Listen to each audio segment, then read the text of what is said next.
Hi everybody, how's it going? My name is John and thanks for checking out our video. At J.Racenstein we carry a wide variety of safety and personal protective equipment. Today I want to talk to you real briefly about some of the personal protective equipment or PPE that you would utilize during the window washing and house washing, soft washing type of process. Just make sure you check the specifications of any safety or personal protective equipment that you purchase, because they're not all created equally, and you got to make sure that they conform to any regulatory agency's guidelines. So just keep that in mind. So the first thing I want to talk about real quick is gloves. Here with your chemical resistant gloves, these are heavy duty rubber.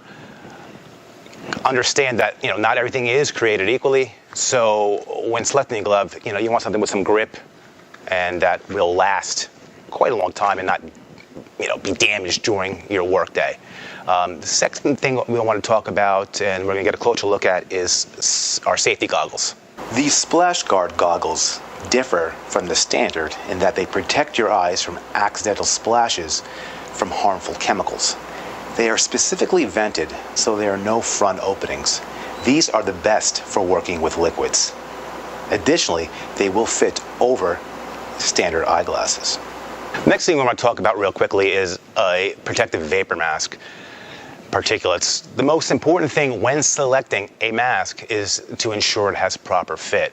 So those of us who have beards, you may want to look to get a full face mask, but those of us who do not, a disposable mask will work just fine for you, preferably something with carbon in it that gives you just an added level of protection from the chemicals that may be out there harmful to you that you're working with. Next thing I want to talk about are coveralls. And if you take a closer look at this side by side, although the one on the right is a thicker fabric, it actually offers less chemical protection. That is because the one on the left is a polypropylene combination, where the one on the right is a standard Polypon blend, which is great if you're a painter, but unfortunately, if you're working with chemicals, they will go through. So although it looks to be less protective for working with chemicals, that's the way you want to go. Now, these are just some of the products that are available to you through J.Racenstein.com. Feel free to explore our site and check out what else we can provide to you to meet your needs. As always, thanks for checking us out, and have a great day.